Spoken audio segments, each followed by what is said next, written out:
मैं पिछले आधे घंटे से उस सुर्ख गुलाब जैसी लड़की को देख रहा था जिसने सुर्ख रंग का सूट पहना हुआ था और वो वाकई गुलाब का एक फूल लग रही थी।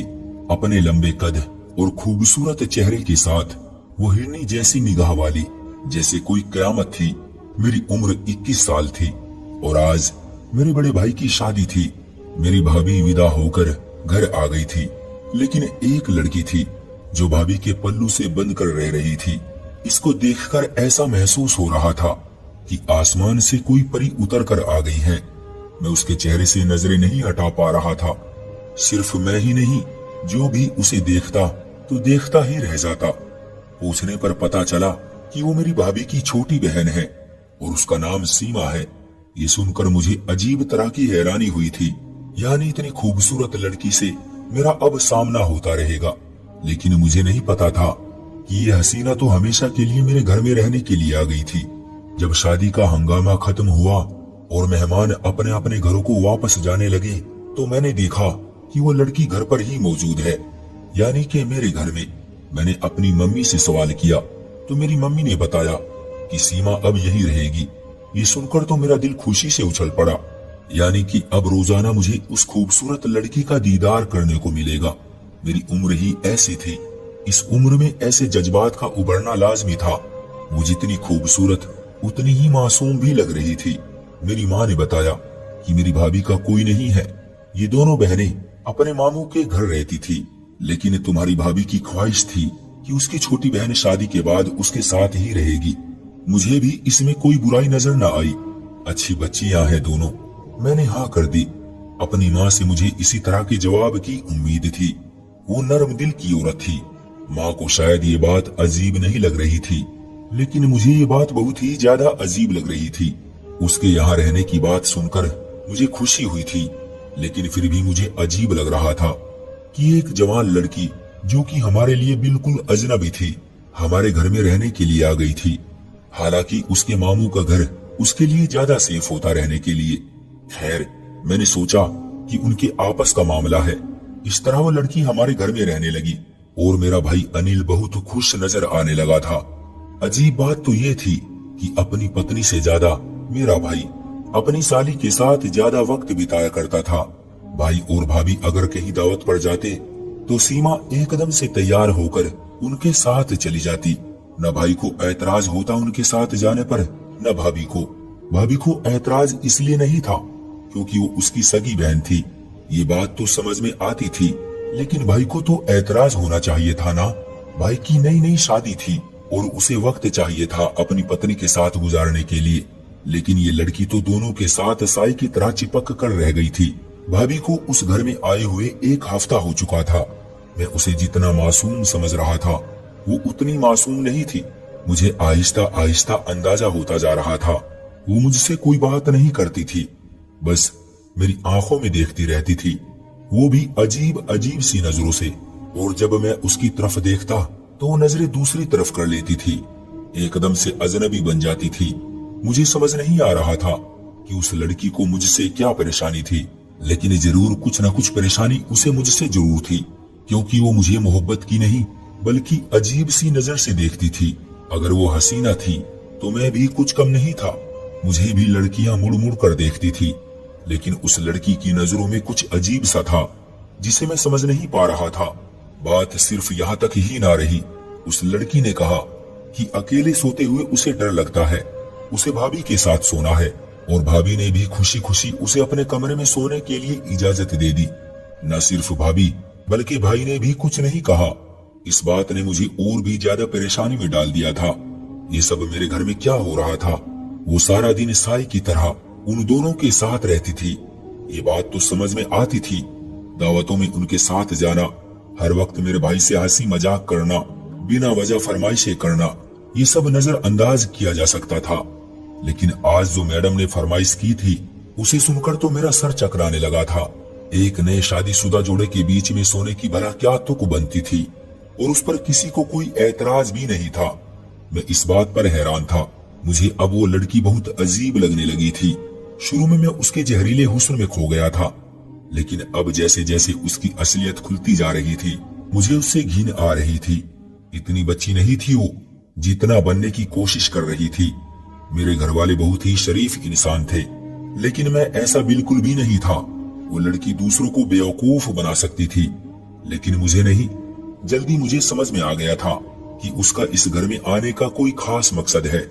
वो बिना वजह इस घर में नहीं आई है। वो चाहती तो अपने मामू के घर भी रह सकती थी। आखिर किस तरह से इस लड़की ने मेरे घर वालों को बेवकूफ बनाया। मुझे एहसास हो गया था कि वो कितनी शातिर लड़की है, और शायद वो भी पहचान गई थी कि मैं उसकी असलियत जान गया हूँ। सिर्फ वो लड़की नहीं, मेरी भाभी भी मुझे अब इस खेल का हिस्सा लगने लगी थी। उन दोनों बहनों का क्या मकसद था, अब मुझे ये जानना था। वरना वो अपनी बहन को समझा सकती थी कि नए शादीशुदा जोड़े की अपनी प्राइवेसी होती है, लेकिन बजाय कि अपनी बहन को समझाने के, भाभी उसे सिह दे रही थी। शुरू में मुझे लगा कि दाल में कुछ काला है, लेकिन अब मुझे यकीन हो गया था कि यहाँ तो पूरी की पूरी दाल ही काली है। एक दिन मैंने उसे अकेले जाते देख लिया। वो तेज तेज कदम उठाती हुई बाहर लॉन की तरफ जा रही थी। मैंने उसका बाजू पकड़ लिया। उसने मुझसे कहा, क्या बदतमीजी है ये, आपको तमीज नहीं है? तो मैंने कहा कि बदतमीजी तो अभी मैंने की ही नहीं है। जिस दिन तुम्हारी असलियत मैंने घर वालों के सामने रख दी, उस दिन तुम्हें पता चलेगा कि बदतमीजी क्या होती है। मैंने उसकी आंखों में देखते हुए कहा। उसने एकदम से अपना बाजू छुड़ाया और ये कहते हुए वहां से चली गई कि तुम मेरा कुछ नहीं बिगाड़ सकते। उसकी ये बात सुनकर तो मेरा शक यकीन में बदल गया था। मैंने तो बस हवा में तीर चलाया था कि उससे ऐसा कहकर देखता हूँ आगे से क्या जवाब आता है। मेरा तीर सीधा निशाने पर लगा था, यानी कि मैं उसके बारे में जो भी सोच रहा था वो सब सच था। अब उसकी और उसकी बहन की असलियत मुझे घर वालों के सामने लानी थी। मैं फिर प्लान बनाने लगा। अपने दिमाग में सारी प्लानिंग करने के बाद मैं वैसा ही करने लगा जैसे मैंने सोचा था। वो लोग शाम को बाहर घूमने के लिए गए तो मैं भाई के कमरे में आ गया। मैंने खिड़की को इस तरह से खोल दिया था कि देखने वालों को लगे कि ये बंद है, और पर्दा गिरा दिया। अब मैं बाहर लॉन की तरफ से आसानी से उस खिड़की को खोल सकता था। वो लोग रात देर से वापस आए और आते ही कमरे में चले गए। मैं घर की लाइटें बंद होने का इंतजार करने लगा ताकि सब घर वाले सो जाए। रात 12 बजे तक सब सो चुके थे। मैं आहिस्ता आहिस्ता चलता हुआ लॉन की तरफ आया। लॉन में जलने वाला बल्ब मैंने सवेरे ही बंद कर दिया था। मैं इन दोनों बहनों को रंगे हाथों पकड़ना चाहता था। मैंने देखा कि भाई के कमरे की लाइट जो पहले बुझी हुई थी अचानक से रात 1 बजे फिर से जल उठी। मैं समझ गया कि यही मौका है। मैंने आहिस्ता आहिस्ता से खिड़की खोली और थोड़ा सा पर्दा सरका कर देखा तो सामने का मंजर देखकर तो मेरे जिस्म में से तो जैसी रूह ही निकल गई। ये दोनों बहनें मेरे भाई के साथ क्या कर रही थी, मुझे यकीन नहीं आ रहा था। भाभी तो मेरे भाई की पत्नी थी, लेकिन सीमा तो साली थी। वो दोनों मेरे भाई के साथ कर क्या रही थी, मुझे यकीन नहीं आ रहा था। मैंने अपनी जेब में हाथ डाला ताकि उनकी वीडियो बनाकर उनको रंगे हाथों पकड़कर घर वालों को दिखा सकूं, क्योंकि मैं जानता था कि मेरे माँ बाप, मेरे बहन भाई, कोई भी मेरा यकीन नहीं करेगा। वो सब बहुत ही मासूम थे। वो खुद सबसे अच्छे थे, इसलिए हर किसी को अच्छा समझते थे। मैं थोड़ा अलग माहौल में पला बड़ा था। बचपन से कॉलेज में रहा था। वहां पर मैंने चालाकियां सीख ली थी जो मेरे घर वालों को नहीं आती थी। मैंने न सिर्फ चालाकी सीखी थी, बल्कि चालाक इंसानों को पहचानना भी सीख लिया था। मैंने जैसे ही अपनी जेब में हाथ डाला तो देखा मेरा मोबाइल तो है ही नहीं। मैं अपना मोबाइल अपने कमरे में भूल आया था। एकदम से मैं अपने कमरे की तरफ बढ़ा और मोबाइल उठाया, लेकिन जब मैं वापस आया तो मंजर बदल चुका था। उन दोनों ने कमरे की बत्ती बुझा दी थी। हर तरफ अंधेरा ही अंधेरा था, कुछ भी नजर नहीं आ रहा था। मुझे अपने भाई की चिंता होने लगी थी। मैंने सोचा कि मैं दूसरी बार कोई गलती नहीं करूंगा। कल मैं उनको रंगे हाथों पकड़ कर रहूंगा।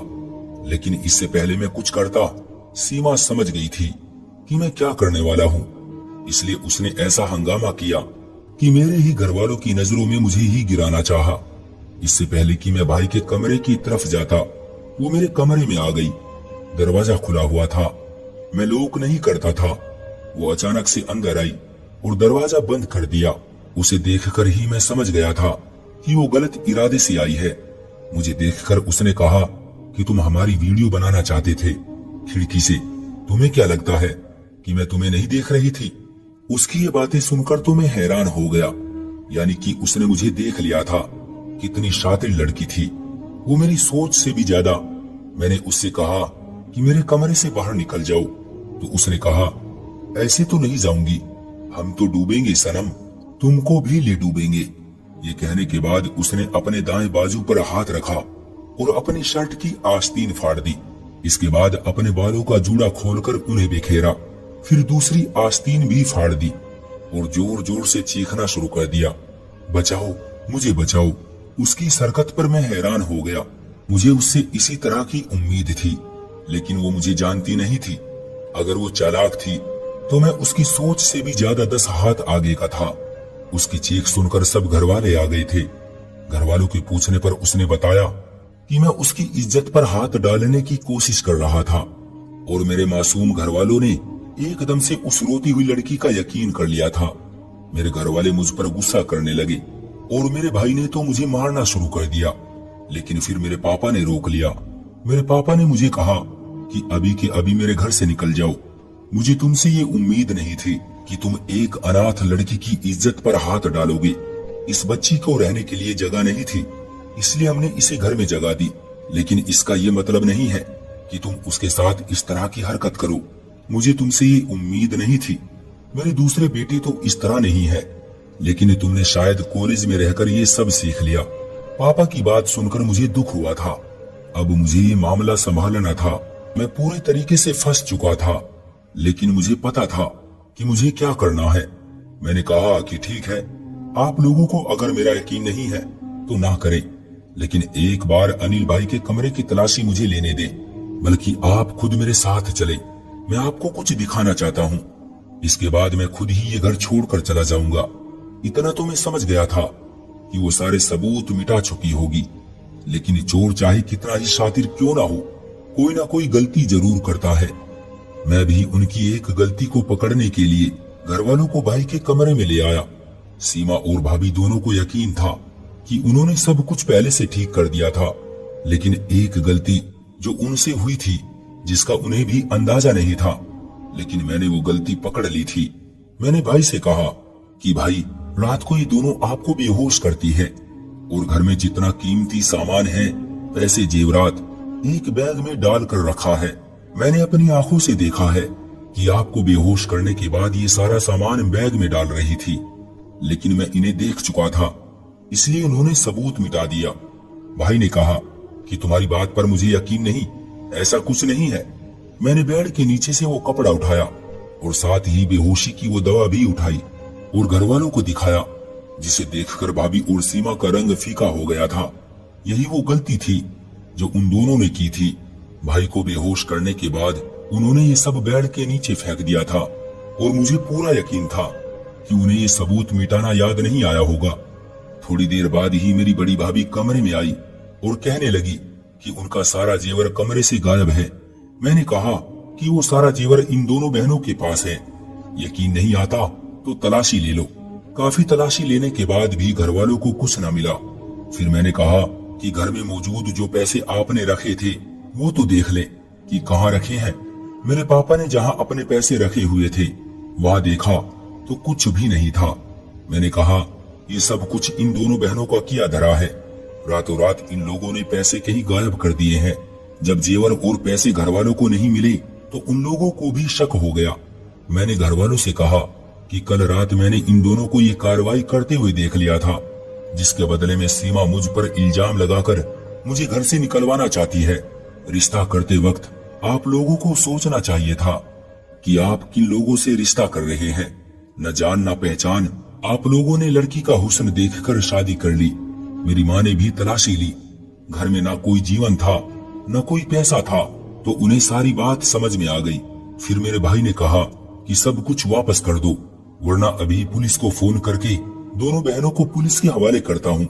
जब इन दोनों बहनों ने देखा कि उन्हें चारों तरफ से मुसीबत ने घेर लिया है, तो सीमा ने फौरन मेरी माँ के पैर पकड़कर माफी मांगी और कहा कि ये सब कुछ करने के लिए उसे भाभी ने उकसाया था। सीमा रोते हुए माफी मांग रही थी, लेकिन वो अब भी ड्रामा ही कर रही थी और मेरी भाभी फटी फटी आंखों से अपनी छोटी बहन को देख रही थी। कि जिसने सारा जुर्म मेरी भाभी पर डाल दिया। खैर, जो भी था, सच सबके सामने आ चुका था। मेरी भाभी और सीमा के मामू का एक क्रिमिनल गैंग था और जगह जगह उन दोनों बहनों को शादी के बहाने से भेजकर डाके डलवाता है।